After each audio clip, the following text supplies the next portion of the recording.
All right, guys, welcome to the Coin Vigilante show today. So today we have a very special guest of mine. We got Param. He's my roommate. He actually lives right over there. It's not very far. it's a walk and a half. But anyway, so this podcast. So today we're gonna try this special Rocka Patron Silver. He gave this for my birthday. That was a couple days ago. So on top of that, we're trying out this new equipment that I put for the podcast. So I have a brand new mic. You'll see it if you're doing the YouTube channel. It's right there. It's a blue mic.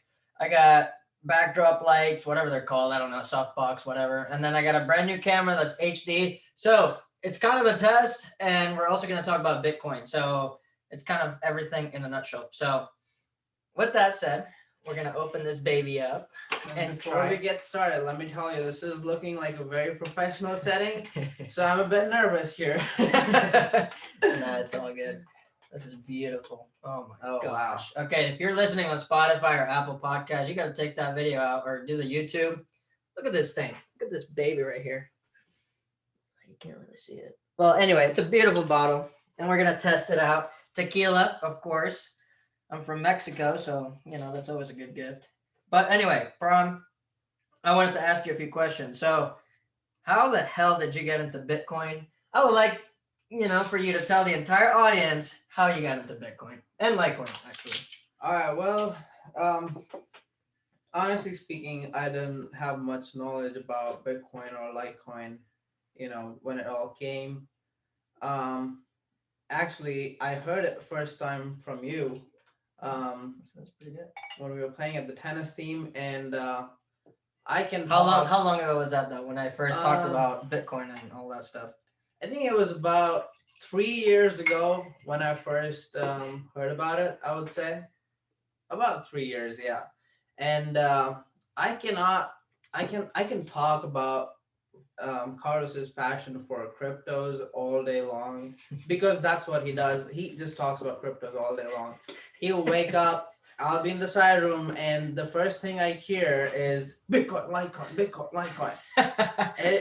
That's not true. He's really passionate about cryptos, and I mean, you were the first one who told me about cryptos and Bitcoin. I think most of my knowledge, or pretty much all of my knowledge, came from you. Okay, but I have to add that, okay? Just because I talked about it with half of my teammates and including him, doesn't mean anyone listened at that point. Fast forward 3 years now, and everyone's like, holy shit, when do I buy? What do I need to do? All these things. So, it didn't take me a long time to realize that I should have listened to Carlos 3 years ago. Maybe I would have been rich. Well, whatever. Hey, Bitcoin's going to all-time highs. I actually convinced him of buying Litecoin a couple days ago. He actually bought Bitcoin though too, and so he's a hodler now. He holds Bitcoin, he holds Litecoin, and he's pretty happy. And actually today he just experienced, well, in the past couple of days, half of my family and my fiance's family, and including himself, have kind of experienced the first big correction for everything. So it's kind of hurting people. But well, that's fine. But hey, cheers to Bitcoin. Cheers to Let's Bitcoin. try this. Let's try this tequila out. Here we go.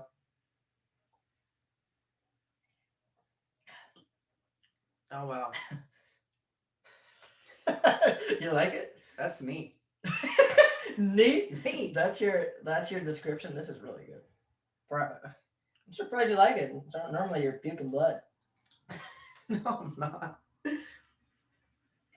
It's strong, I won't lie, but that is pretty strong, man. All right, that's pretty good though. So if I tell you this, so if I ask you, just what the heck is Bitcoin? What is Bitcoin? Why do I always talk about it? In your mind, don't try to sound smart. Just what is it in your mind? What Bitcoin is?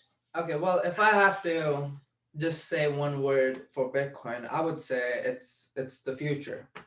And I learned, like I said, I cannot stop talking about how much this guy likes cryptos and Bitcoins and Litecoins and everything. And from one of his podcasts, he made one of his first podcasts I was listening to when I was in my car.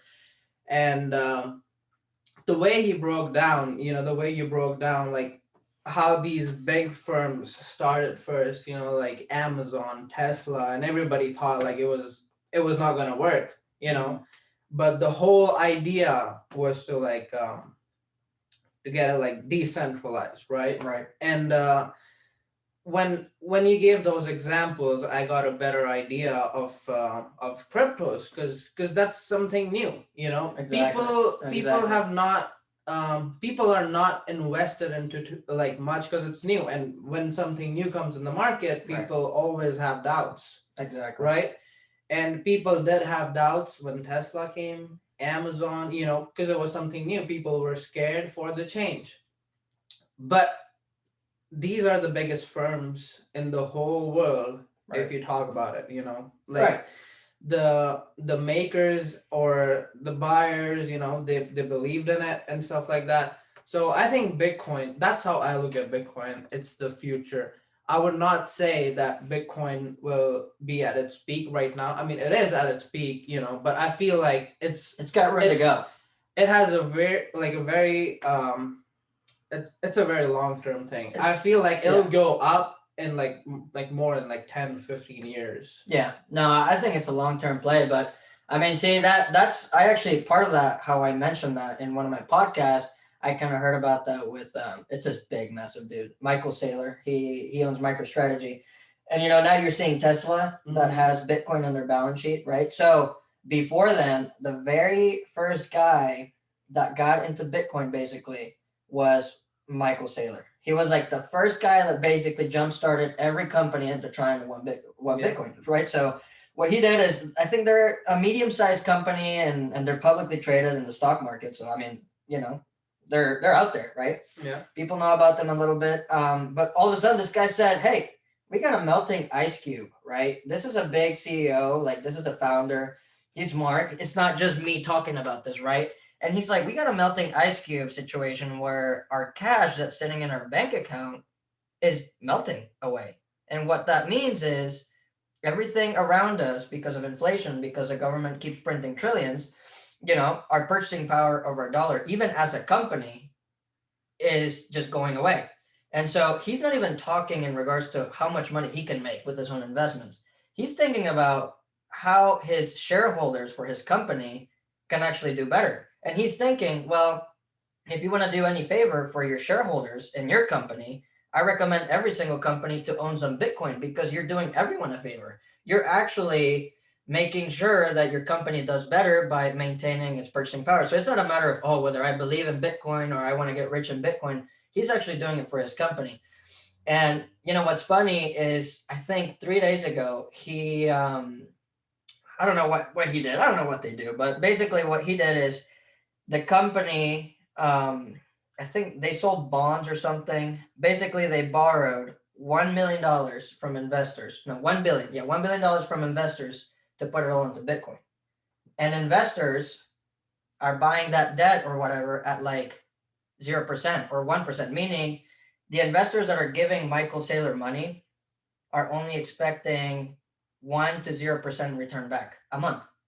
So people, I don't know how it's happening like that, but people are willing to lend money to this company so that they can invest in Bitcoin at like 1%. So basically they're not getting anything out of it. So that's kind of like what's insane about this. Michael Saylor is basically borrowing money at 0%. He basically doesn't have to pay anyone back. And is using that money to buy Bitcoin because he sees this as a store of value. So obviously you didn't know about that, right? At least I think so. But a lot of these companies are going to be doing this, right? They're going to be raising debt, and a lot of these companies do that, right? Some of them, they raise debt just to buy their own stock back, Yeah. right?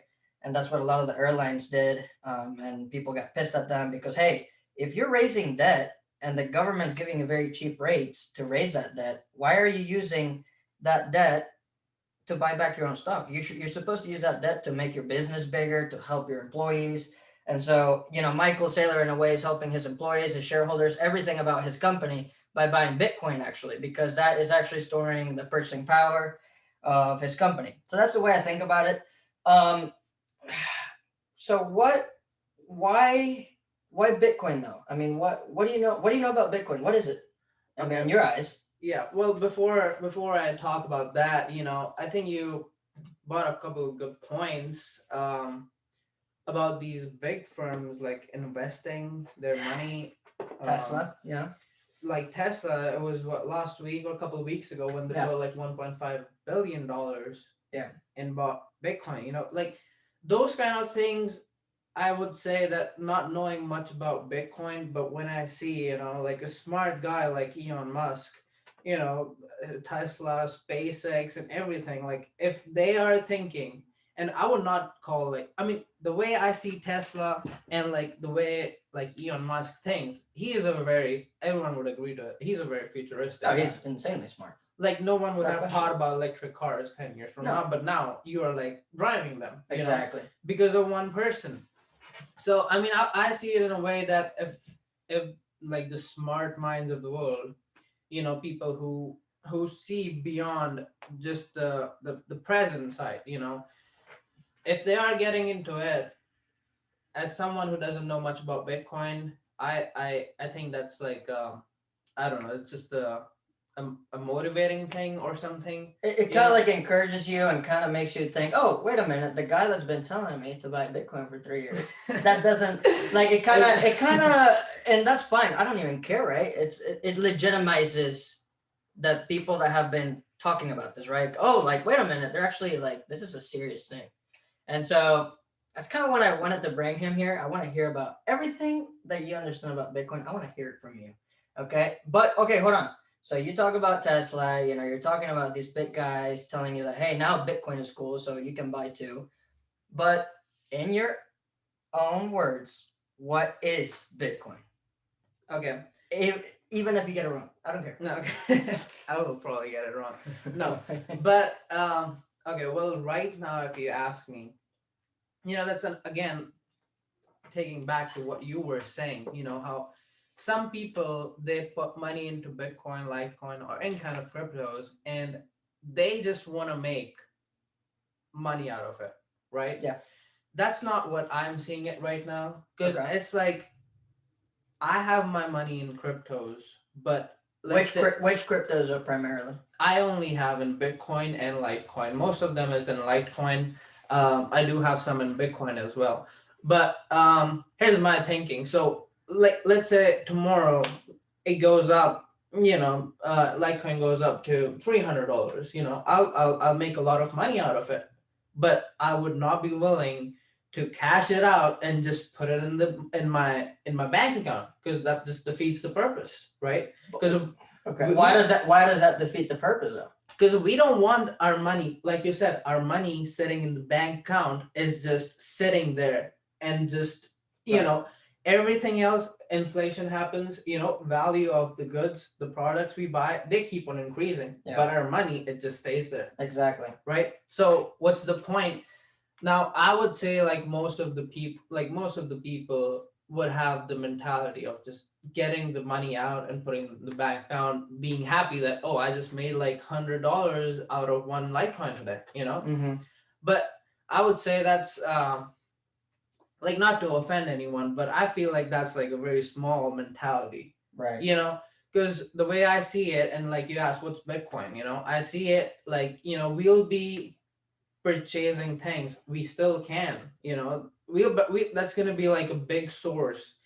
Like we use ATM cards, like debit cards, Visa, MasterCard. So you foresee Bitcoin being a way in which we can spend money in the future? Yes, definitely. Okay. Like we'll be purchasing things with it, and it serves as a bank account. So all the money which I've put in my on the cryptos, I don't see as a gambling thing. You don't see it as like just holding stocks? Yes, because like I said, even today, if I go to some places, I'll be able to purchase items with the money I have in my crypto wallet, right? I can pay things with Litecoin. Actually, yeah, you can. So to anyone that didn't know, and I don't know if you knew, so all the money that you have in your Lite wallet, do you have a Lite wallet yet or not yet? I think I have to set it up. Oh my gosh.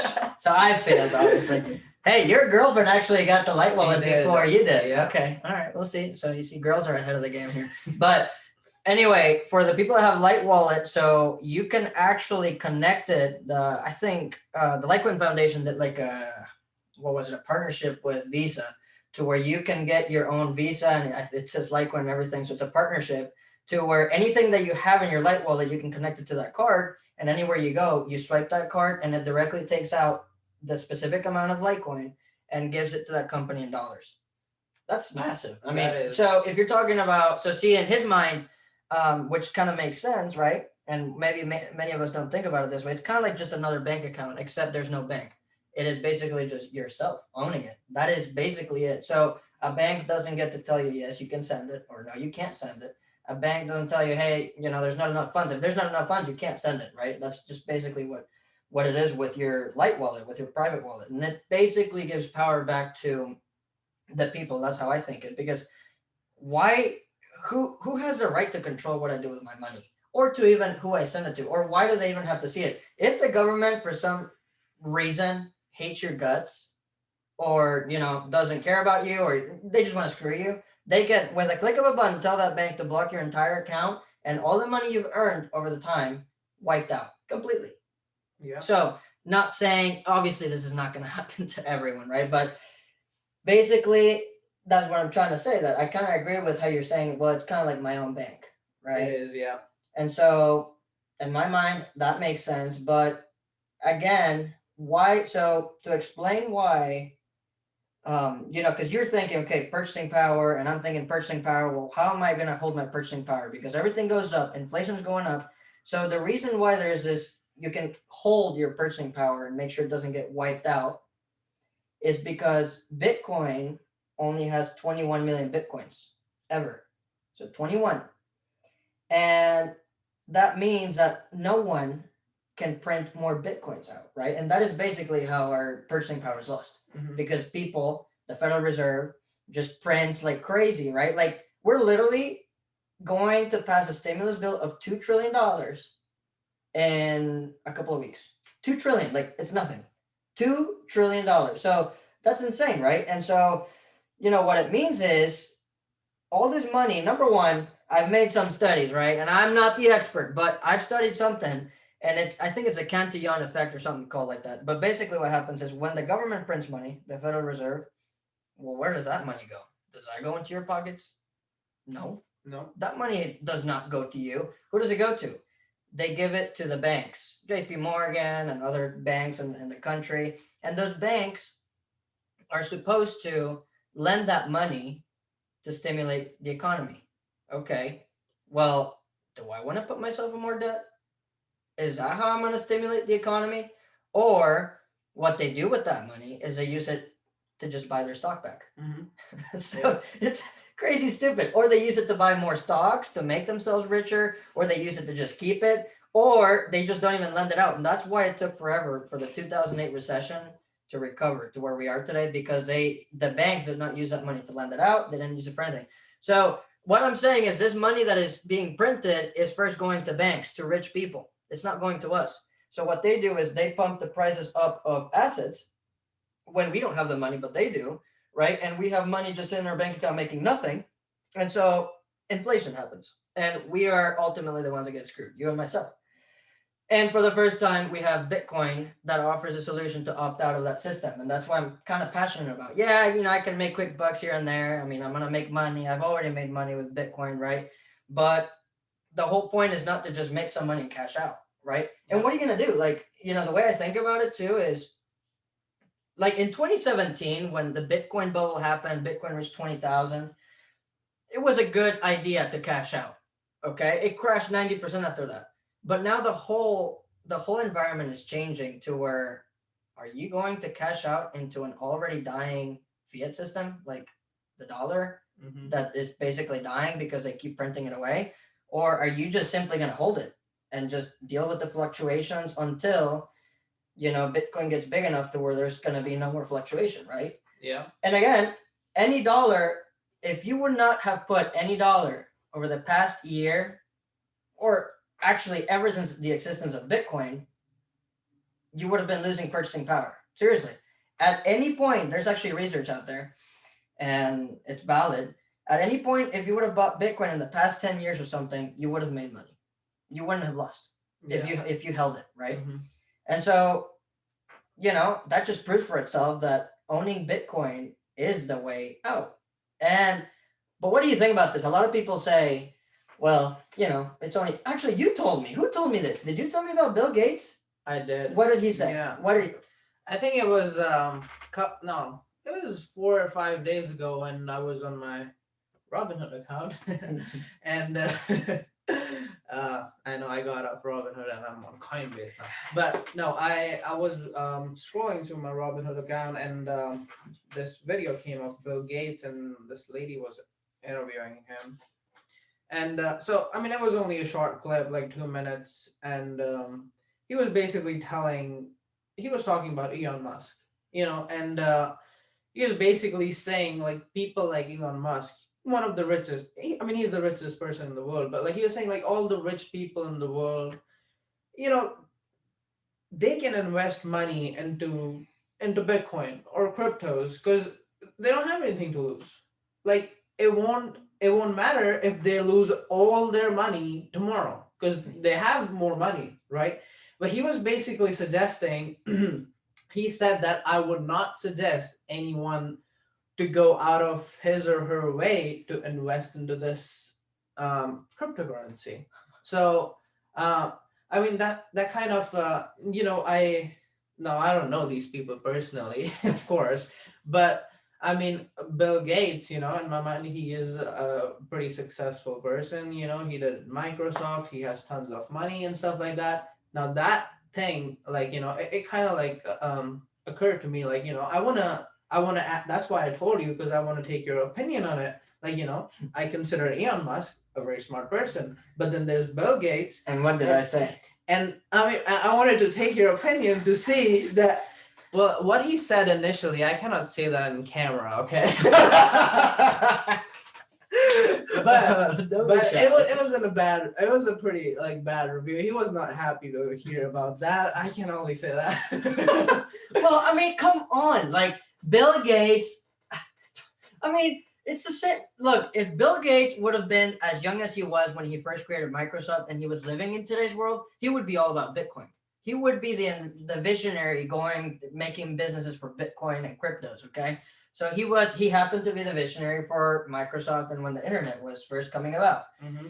But, I think he's gotten to a point where he's, this is all speculation, but he's just too powerful, I don't know if he just doesn't want people to get powerful. I have no idea. Or he simply just doesn't know a whole lot about cryptos, which I doubt. I mean, he's one of the richest guys out there, but money doesn't make you smarter, as clearly we are seeing right now with Bill Gates. So I think that's interesting. But a lot of people will have negative thoughts about Bitcoin. It's great to listen to their points of view, and I think it doesn't hurt to listen to them, but my God, does it take so much effort and 3 years to convince people to buy Litecoin and Bitcoin and all these, because man, but I know. And talking about like negative thoughts, I'm pretty sure I've asked you this question before, but a lot of people say, okay, so this whole thing is, you can say it's pretty digital, right? And digital, yeah. And like banks, there's no authority. You have your own bank, yeah. right? So from what I hear, the negative thoughts, you can put it that way, is like people are worried about can Bitcoin be hacked? Okay. It's digital, right? And there are cyber crimes. Cyber crimes have been going on even before Bitcoin. Like that's a pretty normal thing, So like what are your comments on like hacking cryptocurrencies and See, Bitcoin it can be hacked basically. I mean, people could change the code, but only the way Bitcoin works is this.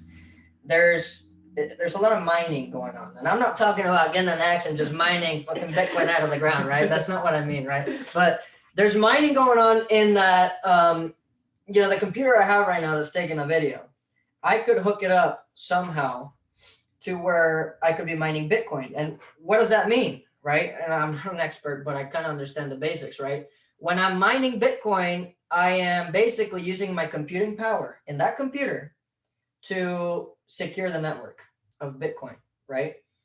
And by putting all my computing power and energy into securing the Bitcoin network, I get rewarded a certain amount of Bitcoin, depending on how much computing power I put in.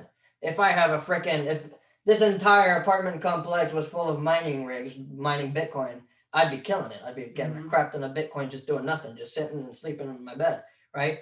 But, you know, depending on how big your computer power. But anyway, aside that point, what happens is you have Bitcoin is basically one of the biggest networks in the entire world. In that there are millions of computers, and I'm talking like warehouses full of like mining rigs specifically designated to mine Bitcoin in the world that are literally just securing the network, mining Bitcoin, and by securing the network, right? So they're making sure that transactions are approved, and it is all it's crazy. I mean, if you actually read like how it's done, like it all works seamlessly together. Like every computer is, you know, approving transactions to where it's all a distributed ledger. It's not like a centralized thing. It's kind of nuts. But anyway, if basically my understanding of this is the only way it could be hacked is if 51% of the computing power or something like that is overtaken by someone that wants to screw Bitcoin. That is the only way that they're able to change code, you know, print 20 more million Bitcoins if they wanted to, or but that won't happen, right? Yeah. If you needed to basically do that, you need hundreds of billions of dollars to either make your own rigs to where you're controlling 51% of the mining, or you'd have to literally bomb all the Bitcoin computers that exist in the world, at which point that would mean the world would end. Yeah. So it's basically impossible, and it is more possible that you get your coins stolen from Coinbase or any exchange out there. And that is the reason why I tell people you need to get your coins out of your exchanges, because number one, you don't even know if the exchanges have the Bitcoin that they're telling you they have. So you could own maybe whatever Bitcoin you own right now, and if you take it out, I mean, you don't even know. Like we don't know how the liquidity is working in the exchanges because they're not decentralized. You don't know. They're centralized. They could be hiding everything for all you know. I know Coinbase wouldn't do that, but there are very small exchanges out there that have actually blocked withdrawals. You cannot withdraw anything. And is that because the liquidity is not there to where they don't actually have the Bitcoin they claim they have, so they can't fulfill the customer's request? Or we've seen before many exchanges have been hacked. Binance, I use Binance. Binance is one of the biggest exchanges out there, and it's very reliable, secured. I'm sure you're insured to an extent. They got hacked, and I don't know if the customers ever got a refund, right? Mhm. And so that is why I it's very difficult. It's almost impossible for anyone to hack Bitcoin. Yeah. It would be, I mean, it would be a disaster. I mean, basically all of cryptocurrency would be gone. I mean, and you know, a lot of people were saying those bad things about Amazon and about the internet when it first came. Like right now, the current treasury that Biden appointed thinks that Bitcoin is a freaking scam, right? Mhm. And so, of course, a boomer is going to say that. So, you know, that's what's going to happen. But that's my answer. I mean, does that make sense? Yeah, I mean that does make sense. Kind of complicated. I mean, you got to dig Yeah. in a little bit. But I mean, to add to your point, though, I mean, I just think if you want to be safe and safer than, you know, anything, you want to take that Bitcoin and crypto that you have out of your wallet or out of your exchange and put in that wallet. And so, and another thing, so people, you know, Raoul Paul, all of you guys that are listening have listened to Raoul Paul, and if you haven't, follow him. But he wrote an extensive report basically discrediting you know, all these negative things about Bitcoin and all this thing. People were saying, well, what if the internet goes out or there's a blackout in a country or worldwide? I'm sorry, but if there's a blackout, there's more things that you should be worried about than Bitcoin and Litecoin. Like, you're gonna have, I mean, basically you're shit out of luck. I mean, you're gonna be trying to figure out how to make a fire in your backyard. I mean, at that point. So I don't think that's even gonna happen. If it does, don't even worry about Bitcoin. Try to see how you can survive. But so okay, now any more questions you got? I'm an open book, man. Anything goes. Well, my second question, or it was just like a follow-up question about this. hacking thing, but I think you pretty much covered it all. But what I was about to ask was this, like, if tomorrow my in my bank account, like if I have like let's say $200 in my bank account, and tomorrow I open and it's 1,500, all like without any transactions, right? I would contact my bank. I'll be like, hey, like what's going on? And like I said, you've already answered this question, but I just had this in my mind. It's like if something fishy happens, who is to blame? Because there's no So like. you're saying you got your Litecoin and your wallet Mm-hmm. or Bitcoin, Yeah. and the next day, so you had 5 Litecoin, then the next day you wake up, there's only 3. Yeah. Or none. Like what if okay. If that happens, that means someone get your private key that you wrote down initially, or they stole your password or something of that sort. That is the only possible way, unless the blockchain for Litecoin or the blockchain for Bitcoin is hacked, Yeah. which I mean that's is unlikely. Yeah. But yeah, there would be no one to call. I mean that it's like a double-edged sword, right? So either you get the centralized big daddy that you have in your bank, JP Morgan. Hey JP Morgan, what's going on? I lost my $1,000. Someone stole it. But they control all your money, and they basically was the banks that absolutely rigged the system in 2008, screwed the entire world. Or you take your money out of that bank, you hold your own possession, right? That your cryptos in your own possession, and you run that risk of, if your house burns down, and you only happen to have that private key there, I mean, you'll still be able to access it with your password. Mm-hmm. But if you happen to lose your password and your private key burned down when the house burned, you're done. I mean, like, you will not recover those funds. Yeah. And that is, yes, a downside, but it is a beauty about this, in that you literally have no one else that is responsible for it.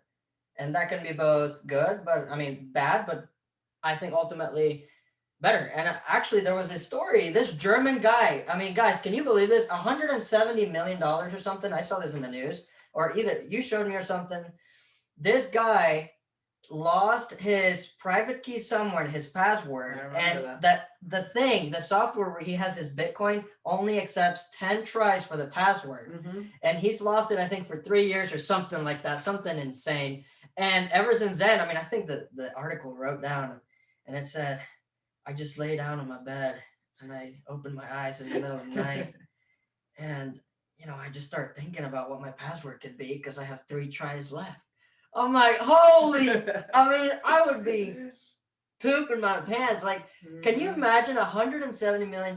Like, your life could change right there. You could change people's lives. I mean, you don't even have to worry about working your entire life, and you've lost it all. Yeah, 2 tries left. I mean, what? Oh, God. I know. And I also heard another story. It was pretty similar. It was like one person, I think it was in America, this person had this, I don't know how it works, but either he had it all on his hard drive, mm-hmm.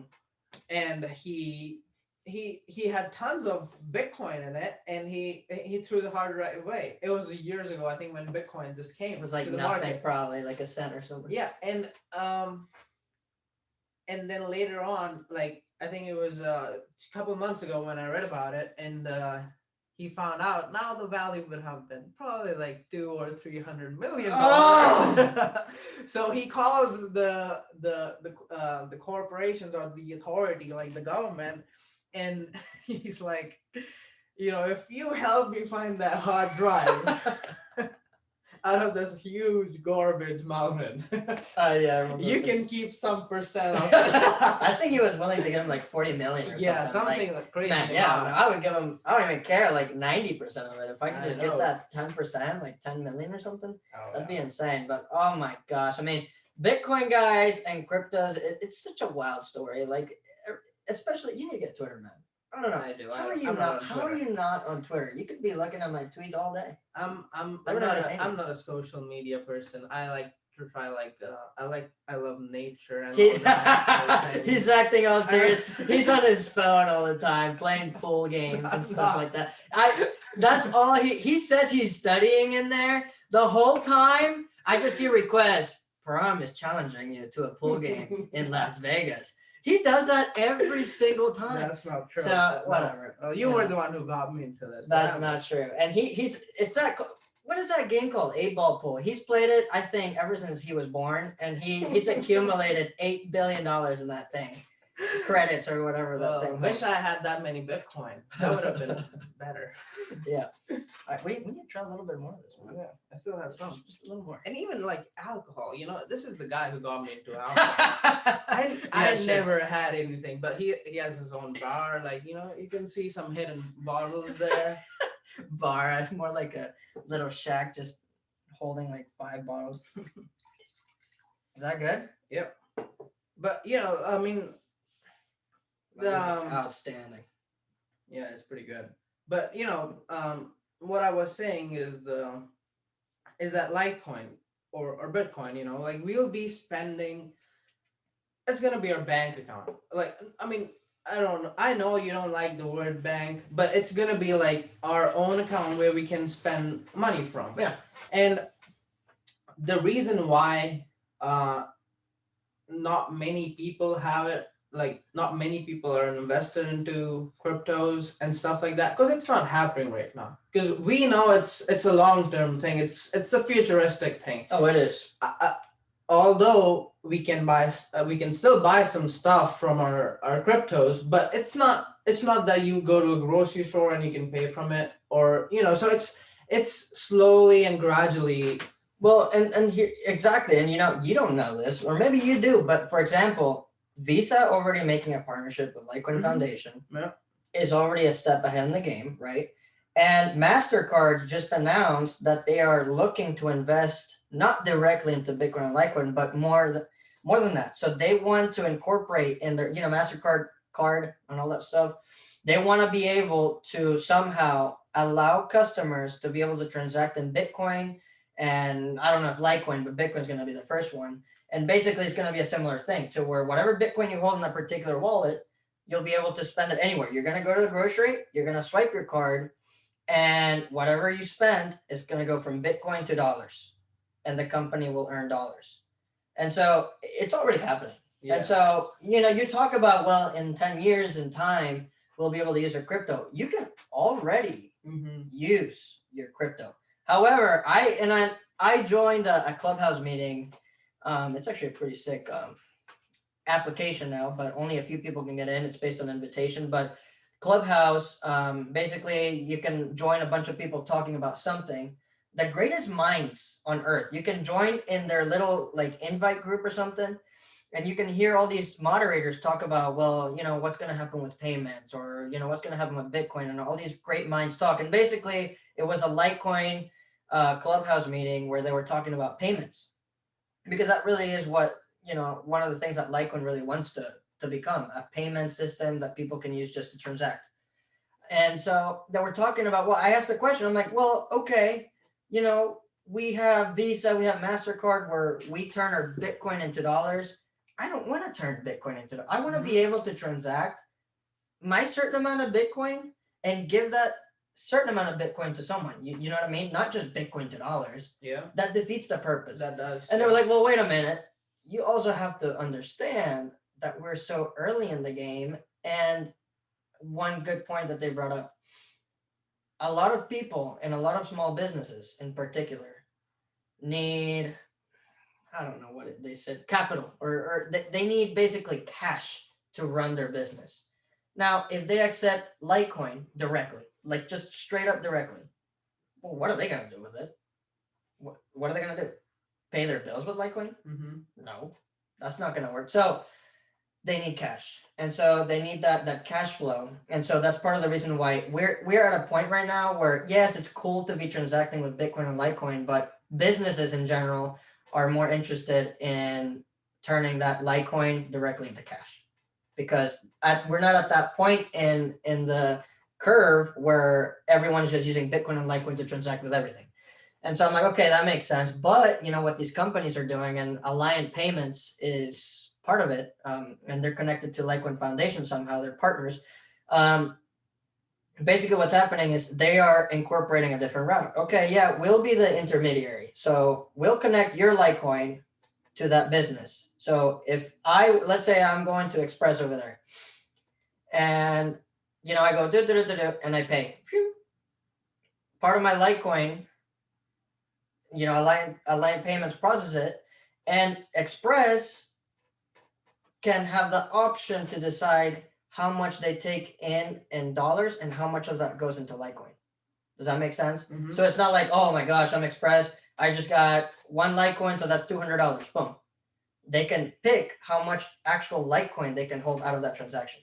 And I think that's going to be huge because little by little, some companies, especially as people, like average people, are realizing if I hold dollars, I'm absolutely effed because everything gets more expensive. Mm-hmm. Unbelievably expensive. Everything. Just name it, guys. If the Federal Reserve tells you that there's no inflation, which they do, they're absolute liars. Okay?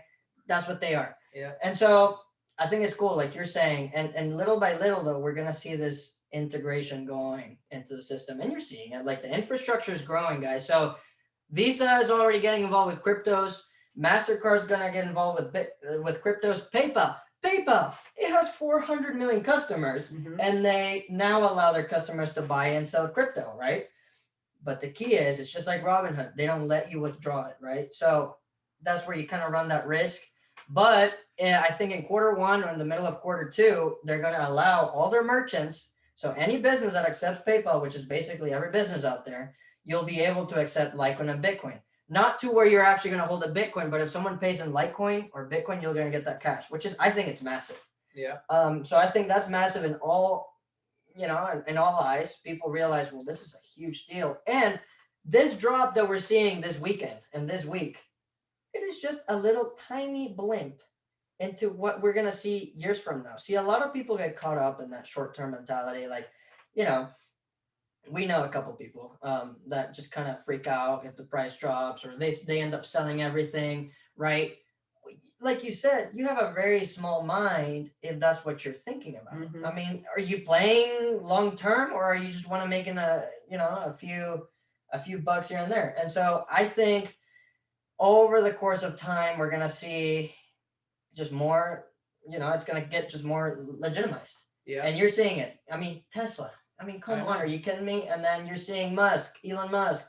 And then you're seeing, so you don't know about this, but Blackrock, and I'm not talking about that restaurant. Blackrock is one of the biggest organizations that has assets under management, meaning there are huge clients, billionaires, like Bill Gates could be one of them, a client of them. And basically, rich clients give these people money, so they can invest and they get the return, kind of like just retirement type of thing. Well, BlackRock owns, I think, $8 trillion in assets under management. They manage $8 trillion. Wow. So it's a pretty big frick ton. That they're in the world, biggest in the world, and that means it's big money. That means they have clients that are 80 years old, 70 years old, that are quite old. They don't really understand crypto or anything, but now they're starting to get into crypto. They just made an announcement, and you kind of see it because when a big company like that is involved with so many regulations wants to start getting into something new, they have to file stuff to the government, and it's public. You can see the public information. So they filed stuff to the SEC, that's the the organization of the government, that says, yeah, you're good to go with this investment, or yeah, blah blah.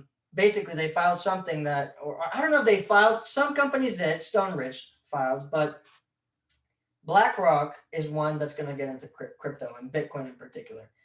And if that doesn't ring any bells, the rich people, guys, the old people, the people that know things, that are smart, that are in the game of finance, are getting into Bitcoin while you're getting worried about this 25% drop in crypto. Give me a break. If anything, it should be a buying opportunity. But see, that's not how people see it. And I can't tell you, this is actually freaking funny. I mean, 2017 through 2019 was an absolute shit show for me, mm-hmm. because it was a fluctuation type of thing where, I got in 2017. All right. A lot of people got in 2017, and it was a retail mania. There were no institutions. There were maybe a few. And, it got to a point to where I was making an insane amount of money, right? Insane in my own mind, right? And so I'm like, my gosh. And we got to September, November, December. I'm like, holy crap, Litecoin's gonna go to 1,000. Yep. I'm like, I convinced my fiance, you gotta buy it right now. Litecoin's gonna go to a freaking 1,000. Get in now. Well, she bought Litecoin at 300. And we know how that went. I mean, 320 was basically the top. And so anyway, I did buy quite a few at that point at the peak of the market. And that was when euphoria was just everywhere. Everywhere you look, people were saying Bitcoin to 1 million, Litecoin's going to get to 10,000. It was just nuts. I kept hearing all these targets like crazy. And so I got absolutely wrecked at that point. And there were investments, guys, and I publicly said this on Twitter, guys. I made a $200 investment and it turned to something insane during that mania. $200 investment that 70x basically. 70. And so it's like stupid money, stupid. And a lot of people got caught up in that environment. They bought many coins that were absolutely worthless. And throughout that whole time, when Bitcoin topped, it dropped like, I don't know, 50%, like in January or something. And I'm like, oh my gosh, I have to load the boat right here. Yeah. I'm jumping in. I'm going all in. Okay. Guess how that worked? Then it dropped another 40%. So now I'm down like 80% on my investment. And I'm like, oh my gosh, buying opportunity. Oh, well, here goes another 40% dump. So see, the market cycles, I did not really understand cycles at that point. And if anything that you can take away from this right now is that you have to kind of understand where you're in the cycle. And right now we're very early in the cycle, right? Now, but here's a funny thing. If you would have bought the very top of Bitcoin at 20,000 and then it dropped to 3,000. That's what happened. 3,000. It's cycle. People thought it was gone. If you bought at 20,000, you would have still made how much money would you have right now? It got to 60,000. So you tripled your money. You did. And if that money was in the bank account, nothing. Zero. Actually down in your purchasing power. And so again, what kind of mindset do you have? And that's where dollar cost average comes into play. Meaning you don't just push your entire checkings account into one single trade. You kind of play it in. You kind of buy when it's dipping a little bit, hold some cash in case it dips more, you put more. However, if we're in a bear market and it's valid that we're in a bear market, you do not just keep buying dips. That's not how it works, or you get absolutely wrecked like I did in that whole 2017 to 2019, market cycle. So I think that's pretty relevant to today. And part of this podcast is to make sure that you guys listening out there that are newbies kind of understand that. Where are we in the cycle? This is research you got to do on your own because I'm not doing it for you, right? Where are we standing in the cycle? Are we buying tops or are we buying dips? Okay. Are we getting absolutely wrecked or are we playing it smart, right? Psychology and investing is probably either your biggest enemy or your biggest friend. Mm-hmm. And that's one of the things that I learned. But anyway, as we are drinking this amazing Roca Patron Silver that he gave me, we're going to call it a day. This was a pretty good podcast. I wanted to bring him in, test our new equipment that we got. Let us know what you guys think in the comments below on Twitter and Facebook and all that stuff. If you guys enjoyed it, maybe we'll keep doing this Tequila and Bitcoin. All right. Cheers to Bitcoin. Right. Come on. We're going to celebrate. Cheers to Bitcoin for 1 million, maybe one day. I don't know. We'll get rich. Yeah. Cheers. Here we go. Okay. Sweet.